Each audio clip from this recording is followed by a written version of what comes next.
Hello guys, welcome to my channel. நம்ம சேனலில் வேலைவாய்ப்பு பற்றின நியூஸ் எல்லாம் போட்டுட்ருக்கோம். நீங்கள் இதான் நம்ம சேனலில் ஃபஸ்ட் டைம் பார்க்குறீங்கன்னா மறக்காமல் சப்ஸ்கிரைப் பண்ணிக்கோங்க. அண்ட் பக்கத்தில் இருக்க பெல் ஐக்கானையும் கிளிக் பண்ணிக்கோங்க. இன்றைக்கி நம்ம என்ன வேலை பார்க்க போகிறோம் அப்படின்னா, ரயில்வே துறையில் வேலை வந்திருக்கு. இதுக்கு வந்து 10th pass and group D பண்ணி டெஸ்ட்டு கிடையாதுன்னு போட்டிருக்காங்க. Permanent job. வாங்க டீட்டெயிலாக பார்க்கலாம். இதுதான் அதுக்குள்ளே அஃபிஷியல் நோட்டிஃபிகேஷன். இதில் வந்து name and number of post, அதாவது computer operator and programming assistant போஸ்ட்டுக்கு தான் கேட்டிருக்காங்க. 8 வேக்கன்சி இருக்குது.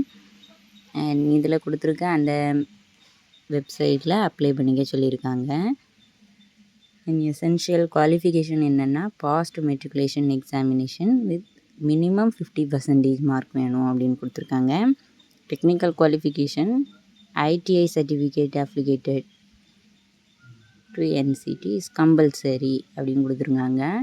ஏஜ் லிமிட் வந்து 15லேருந்து 25 வயசு வரை கொடுத்துருக்காங்க. அப்புறம் பிளேஸ் ஆஃப் போஸ்டிங் எங்கே வேணாலும், தமிழ்நாடு, கேரளா, கர்நாடகா இதில் எங்கே வேணாலும் போடலாம் அப்படின்னு கொடுத்துருக்காங்க. இந்த ஒரே ஒரு போஸ்ட்டுக்கு மட்டும்தான் இப்போதைக்கு கொடுத்துருக்காங்க, கம்ப்யூட்டர் ஆப்ரேட்டர் போஸ்ட். அப்புறம் இதோட செலெக்ஷன் ப்ராசஸ் என்னென்னா, இதில் வந்து மெரிட் படி, அதாவது அந்த மார்க்கில் ஷார்ட் லிஸ்ட் பண்ணி எடுப்பாங்க. அண்ட் இதுக்கு டெஸ்ட்டும் கிடையாது, வைவாவும் கிடையாது அப்படின்னு போட்டிருக்காங்க.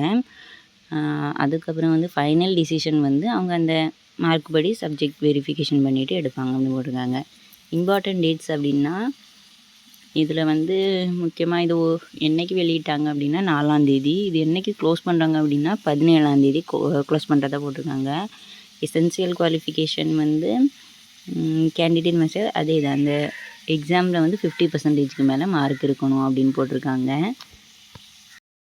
ரிசர்வேஷன் வந்து 4% வந்து பெஞ்ச் மார்க் டிசேபிலிட்டிஸ் அண்ட் 10% வந்து எக்ஸ் சர்வீஸ்மெனுக்கு. அவங்களுக்கு வந்து ஏதாவது பெனிஃபிட் வேணும் அப்படின்னு நினச்சாங்கன்னா அதோட சர்டிஃபிகேட் கொண்டு வந்தால் கிடைக்கும் அப்படின்னு கொடுத்துருக்காங்க.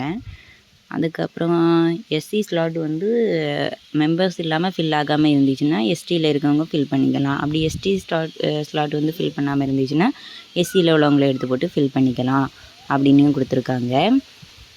அதுக்கப்புறம் அவங்க வந்து எஸ்சி எஸ்டியில் வந்து சப்மிட் பண்ணுறோம் அப்ளை பண்ணுறவங்க வந்து அவங்களோட சர்டிஃபிகேட், அதாவது கேஸ்ட் சர்டிஃபிகேட்டையும் வெரிஃபிகேஷனுக்கு கொடுக்கணும் அப்படின்னு கொடுத்துருக்காங்க. அதுக்கப்புறம் லாஸ்ட்டாக நோட் பண்ணி கொடுத்து, அந்த டிசேபிலிட்டி இருக்கவங்களுக்கு வந்து percentage of disability should not be less than 40%க்கு கீழே இருக்கக்கூடாது அப்படின்னு கொடுத்துருக்காங்க, பார்த்துக்கோங்க.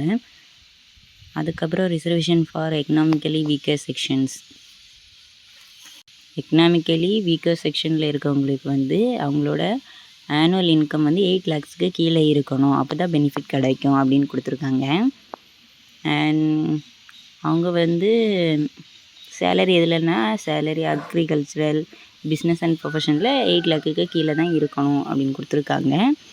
மோட் ஆஃப் செலெக்ஷன் பார்த்திங்கன்னா, மெரிட் டெஸ்ட்டில் எத்தனை பர்சன்டேஜ் வாங்கியிருக்காங்களோ அதை பற்றி தான். அதுக்கப்புறம் வந்து இதில் வந்து ரெண்டுமே சேமாக வாங்கியிருந்தாங்கன்னா அவங்களோட டேட் ஆஃப் பர்த் வச்சு எடுப்பாங்க. டேட் ஆஃப் பர்த்தும் சேமாக இருந்துச்சுன்னா ஃபஸ்ட்டு எக்ஸாம் யார் எழுதியிருந்தாங்களோ அவங்கள வச்சு எடுப்பாங்க. அண்ட் இதில் வந்து டெஸ்ட்டும் கிடையாது, வைவாவும் கிடையாது. ஃபைனல் டிசிஷன் வந்து பார்த்திங்கன்னா அந்த மெரிட் லிஸ்ட்டு படி தான் ஃபைனல் டிசிஷன். ஸோ அதனால் மார்க் வச்சு தான் இதில் கொடுக்குறாங்க, பார்த்துக்கோங்க. அண்ட் ட்ரைனிங் பீரியட் செப்பாய்டு எவ்வளோ கொடுக்குறாங்கன்னு பார்த்துக்கலாம். ஸ்கூல் பாஸ் அவுட், அதாவது 5லேருந்து 9th வரைக்கும் 5000 ரூபா, 10th படித்தவங்களுக்கு 6000 ரூபா, 12th படித்தவங்களுக்கு 7000 ரூபா, and national or state certificate ஹோல்டருக்கு வந்து 7700 ரூபா. அதுக்கப்புறம் கிராஜுவேட் டெக்னீஷியன் அதுக்கெல்லாம் கொஞ்சம் எக்ஸ்ட்ரா போட்டிருக்காங்க, பார்த்துக்கோங்க. அதுக்கப்புறம் ஜென்ரல் இன்ஸ்ட்ரக்ஷன் என்னெல்லாம் கொடுத்துருக்காங்கன்னா, இந்த வெப்சைட்டில் போய் டவுன்லோட் பண்ணிக்க சொல்லியிருக்காங்க. அண்ட் சர்டிஃபிகேட்ஸ்லாம் எடுத்துகிட்டு வரணும்னு சொல்லியிருக்காங்க.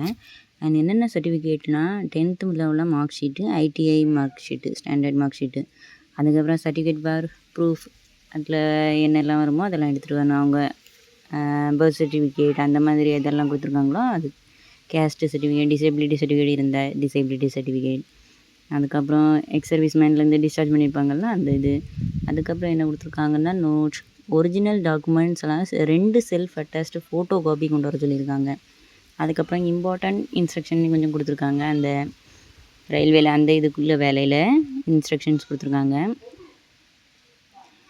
படித்து பார்த்துக்கோங்க.